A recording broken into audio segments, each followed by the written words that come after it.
La paracha de Mas'eh se lit toujours pendant ces 3 semaines. Il y a entre le 17 Tammuz et le 9 Av. Cette paracha, en fait, n'est qu'apparemment qu'une répétition de ce que nous savons déjà, c'est les différents lieux dans lesquels les béné Israël sont passés.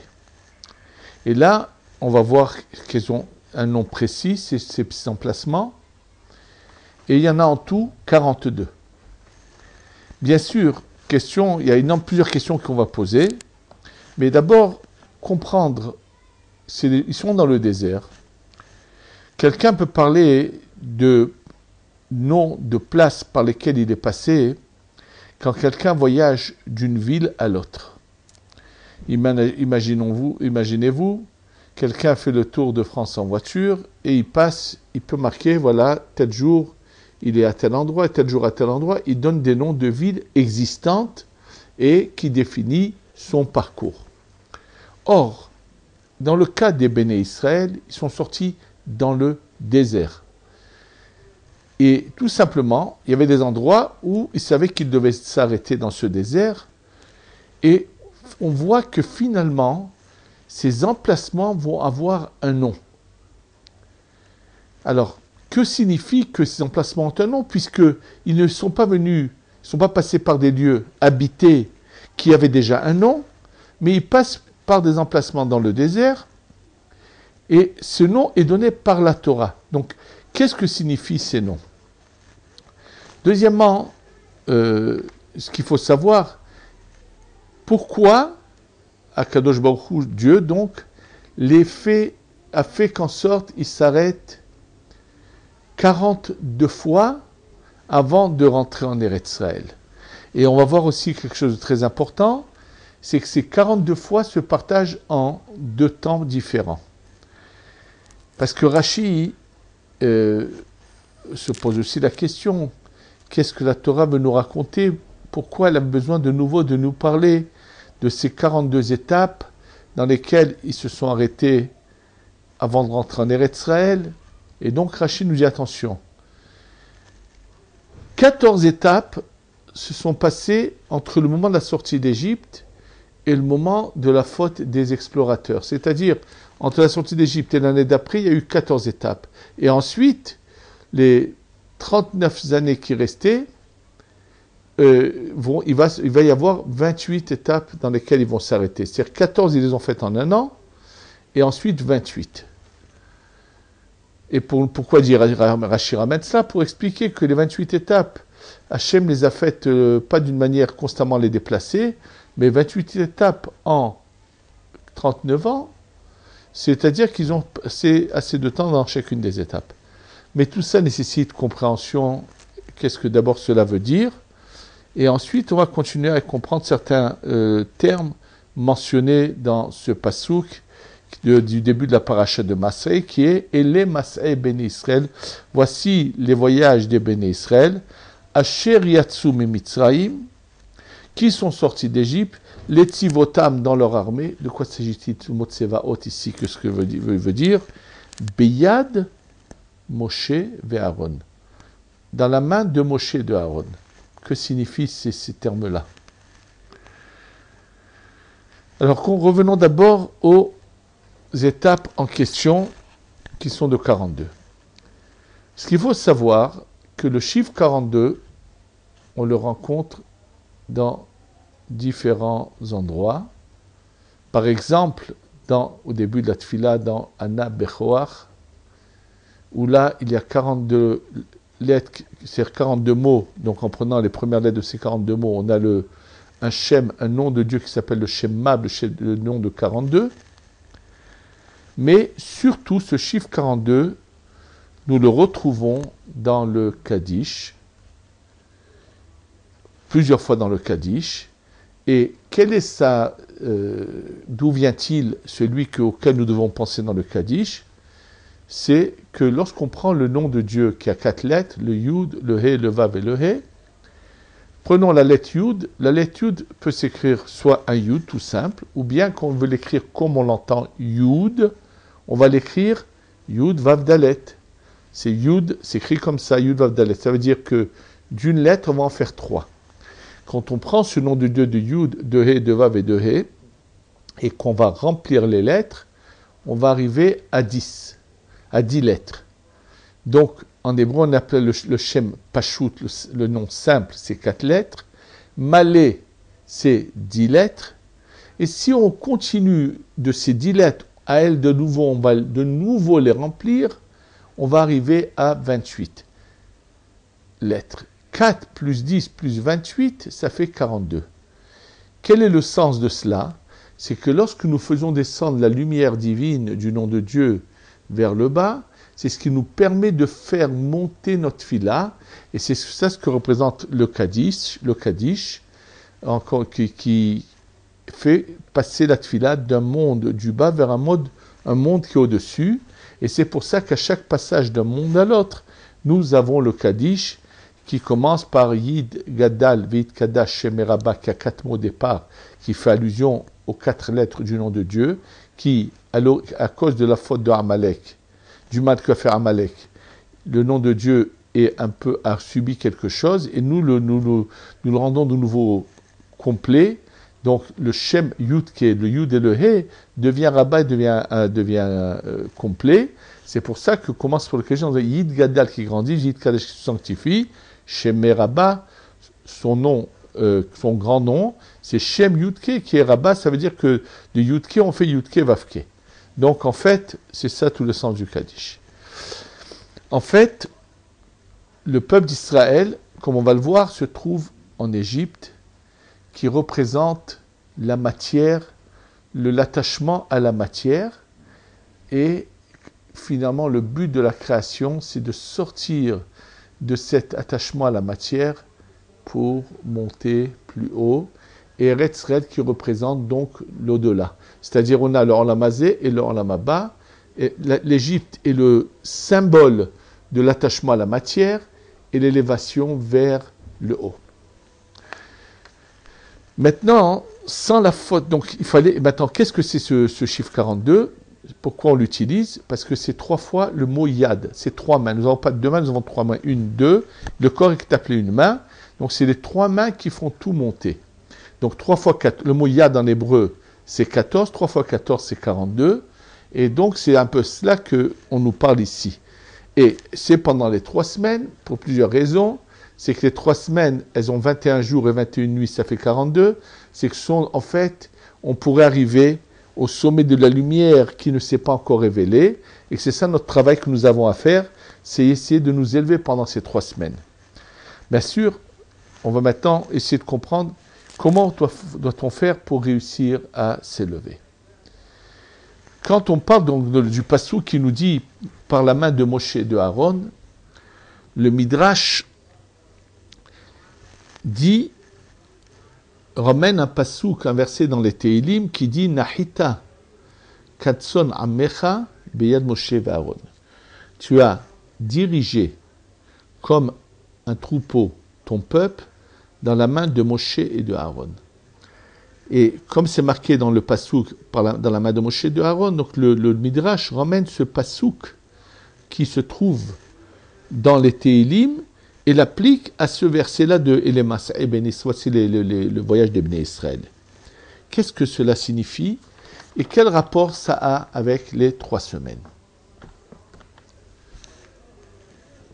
En fait, j'ai vu dans le Sefer Toldot Yaakov Yosef, l'élève du Baal Shem Tov, qui ramène une question qu'on devrait tous se poser. Nous voyons que cette génération du désert a des révélations de prophéties sans pareil. Comment des gens qui étaient dans l'idolâtrie en Égypte, en si peu de temps déjà, au moment de la traversée de la mer, arrivent à une telle prophétie? Comment c'est possible? Qu'est-ce qui a fait que eux, cette génération, a eu cette chance? Et donc, ce que nous ramène le Toldot Yaakov Yosef, au nom d'un livre qui s'appelle le Ba'ala Ikarim, qu'en fait, c'est par l'intermédiaire de Moshe et de Aaron qu'ils ont reçu cette prophétie. C'est-à-dire que Moshe, lui, qui est en fait quelqu'un qui n'a pas besoin de venir, mais qui se sacrifie à descendre pour justement aider cette génération à monter. Et c'est pour ça que Moshe ne va pas mourir, va repartir, il est descendu, il va remonter. Il n'y a pas de corps de Moshe sur le globe terrestre. Moshe son corps va de nouveau, de son vivant, devenir spirituel et remonter. Il n'a pas besoin de descendre sur terre. Moshe se sacrifie à descendre pour aider cette génération. C'est pour ça que c'est vraiment un berger qui surveille son troupeau. C'est-à-dire que Moshe, en fait, fait de tout pour aider toute cette génération. Donc, il descend pour les aider. Et grâce à lui, à travers lui, comme lui peut avoir la prophétie la plus grande que jamais il n'y a eu dans aucun des prophètes, à travers lui, cette prophétie qui descend se répand et leur donne la possibilité d'avoir une telle prophétie. Et d'ailleurs, c'est l'allusion qui est marquée dans ce passouk, que Hachem les fait sortir d'Égypte, Beyad Moshe ve Aaron. Pourquoi Aaron est mentionné? On va le voir tout de suite. Que Aaron a aussi un très grand rôle, comme nous le dit le Zohar. Le Zohar parle dans le Helek Bet, Daf Kuf Kafret, il dit qu'après que la personne comprenne quel est son but et se purifie et devient parfaite, il faut ensuite qu'il pense aux autres. Il en est de même que cette personne qui est arrivée à la perfection doit courir après le fauteur. Et l'acheter avec vraiment l'acheter.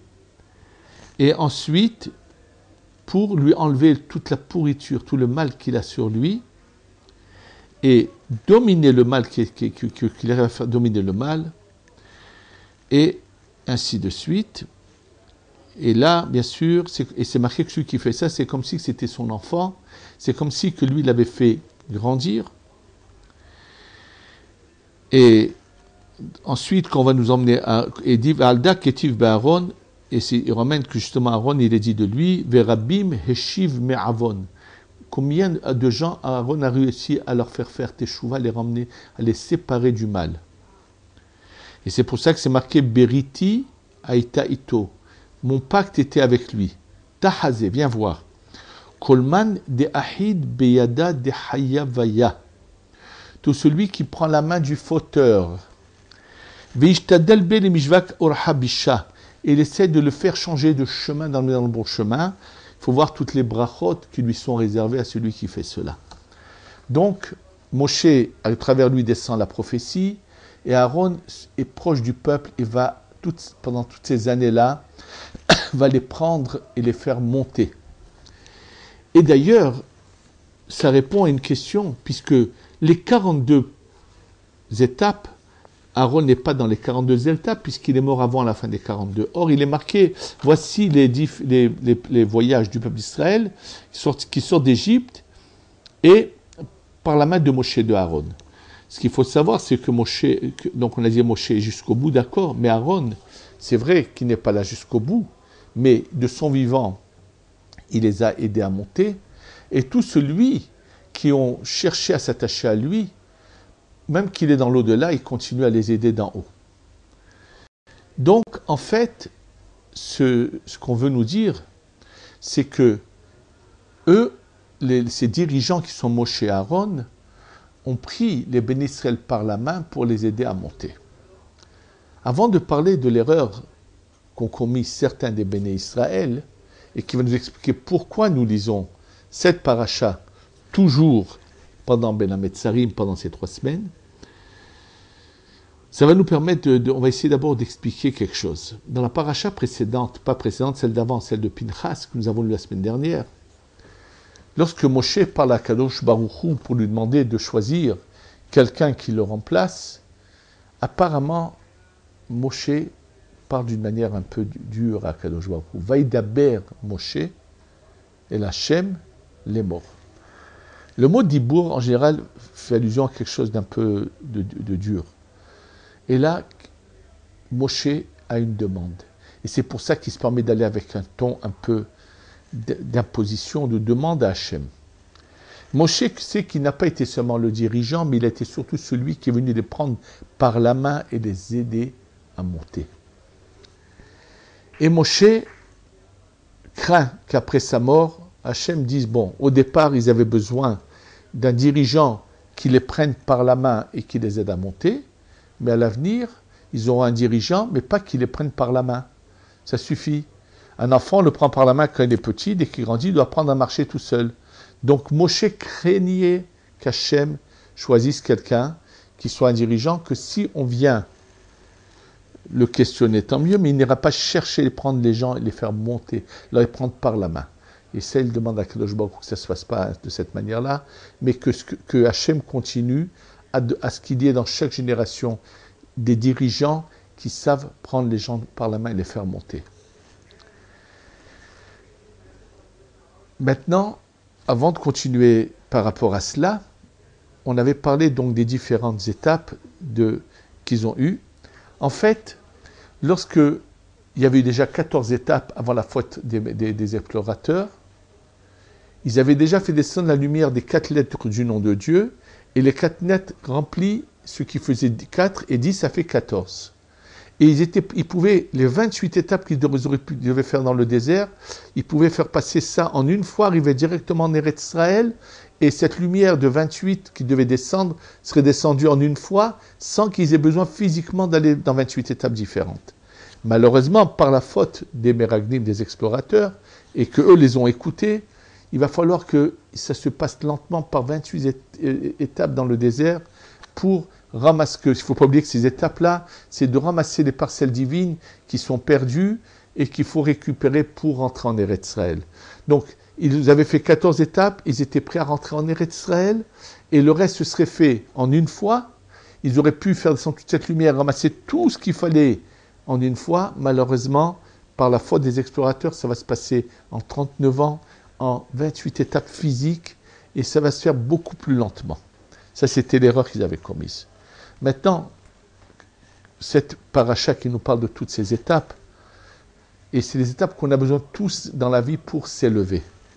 Dans la paracha qu'on va lire, qu'on a toujours dans Shabbat Razon, qui est des Varim, Moshe dit, Echa et Salevadi, comment moi tout seul je vais vous lever, c'est trop dur pour moi.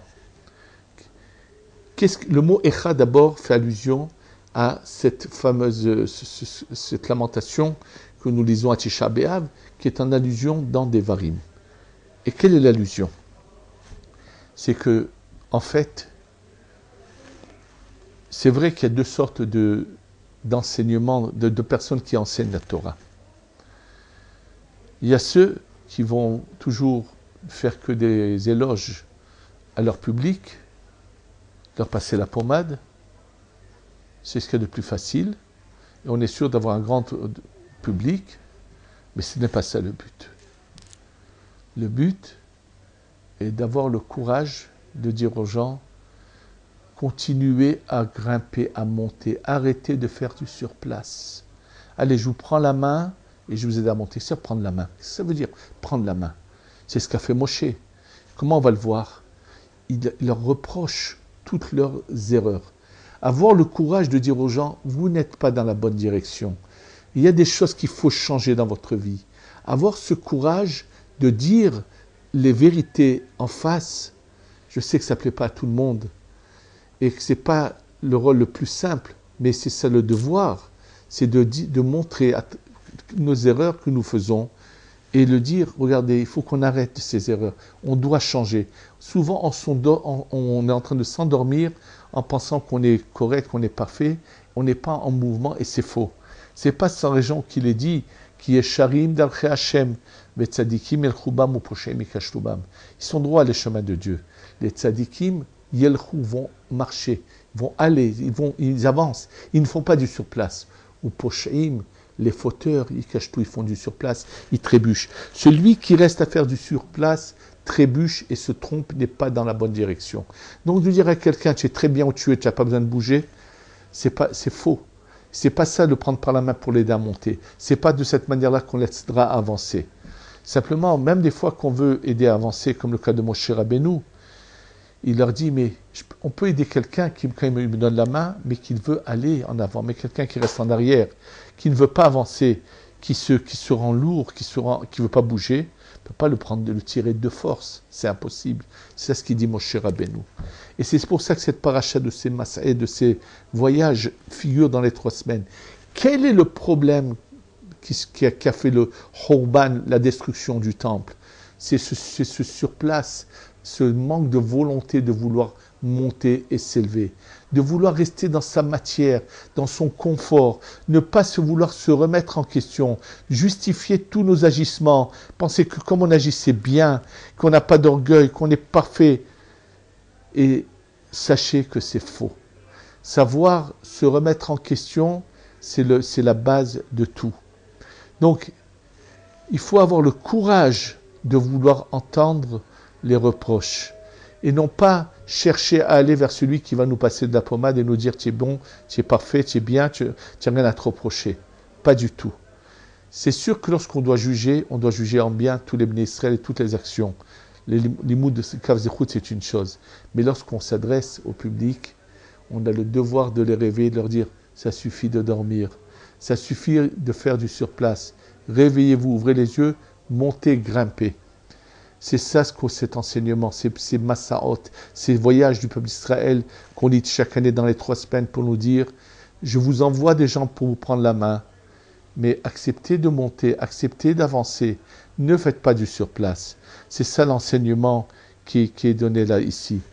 Le Chafetz Chaim, ce que raconte son fils sur lui, ne voulait pas être le Rav de sa communauté en Russie. Malheureusement, à cause de multiples raisons, il a été très peu de temps Rav, et après il s'est retiré, il avait une yeshiva, mais il n'avait pas envie d'être Rav dans cette communauté. Malheureusement, il y avait énormément de discorde, de bagarres, d'affrontements, et il y avait un organisme qui s'occupait d'enterrer les morts, donc ce qu'on appelle la Hevra Kadisha. Et voilà un autre groupe s'est formé, et il a commencé à avoir une grande bagarre dans la communauté entre les 2 Hevra Kadisha. Bien sûr, il y avait un intérêt d'argent, donc ça a fait un conflit. Et à Shabbat, le Chafetz Chaim s'est levé, et il leur a dit, écoutez bien, moi, je ne me considère pas comme un Rav. Et réellement, je ne suis pas votre Rav. Mais au ciel, on ne me parlera pas comme ça. On me dira, à leurs yeux, tu étais considéré comme un Rav, tu étais considéré comme le Rav, et si tu ne réagis pas, tu ne dis rien, on va me punir à moi de n'avoir rien dit, et il s'est mis à pleurer. Alors dès qu'ils l'ont vu comme ça pleurer, ils ont tout de suite décidé de faire la paix entre ces 2 Hevra Kadisha, les choses se sont arrangées. Et en fait, on a le devoir de justement venir dire ces vérités, même si on ne pense pas être Rav, qu'on pense qu'on n'est rien du tout, mais si, aux yeux de certaines personnes, parce qu'on étudie la Torah, ils nous considèrent comme étant des rabbanim, ça nous donne pour cela une obligation qui est de réveiller les gens et de leur dire ça suffit de rester où vous êtes, avancez, progressez. C'est pour ça que ces 3 semaines, c'est le début du réveil de la Teshuvah. C'est de savoir se remettre en question. Si le Beth Amikdash n'est pas reconstruit, c'est comme si il avait été détruit dans notre génération. C'est-à-dire qu'on n'a pas changé pour avoir de nouveau le Beth Amikdash. Et ça, on doit le comprendre et comprendre que tout tant qu'on ne changera pas, rien ne peut se passer. On a des efforts à faire. On doit avancer. On doit rester d'être collé à la matière dans notre étroitesse. C'est pour ça que ça commence en disant et les Mas'e Bene Yisrael Asher Yatsu Meretzrem qui sont sortis d'Égypte. Mais comme le dit le Al-Shema, on le sait très bien qu'ils sont sortis d'Égypte. Non, c'est ce voyage les a fait sortir de l'étroitesse de Mitzrayim, de la matière qui représente l'Égypte. pour aller. Ils ont eu des dirigeants qui leur ont pris la main. Ceux qui ont eu la chance sont rentrés en Eretz Israël. Ceux qui n'ont pas eu, ceux qui n'ont pas su comprendre et malheureusement ont dû rester, sont morts dans le désert. Et donc, en fait, on doit se réveiller et de se dire jusqu'à quand on va faire du surplace, jusqu'à quand on va rester attaché à nos habitudes, mais elles ne sont pas bonnes, jusqu'à quand on va se soucier que de notre confort physique. Quand est-ce qu'on va commencer à penser que la vie est éphémère et que nous sommes là que de passage pour justement nous arriver à un but précis. Et c'est ça ce que doit nous rappeler cette paracha, le message Beyad Moshe Aaron. Kadosh Baruch Hu nous envoie des dirigeants qui nous prennent par la main, qui nous réveillent, qui nous disent ça suffit de vous tromper, de commettre des erreurs, réveillez-vous. Et c'est eux qu'on doit rechercher et aller après eux, puisqu'ils nous prennent la main pour nous faire avancer. C'est tout ce message qu'on doit bien comprendre, bien rentrer en nous, pour que au moins on finisse d'avoir ces lamentations et qu'on ait enfin la Géoula Shelema, Shetavo Bimera Biyamenu. Amen.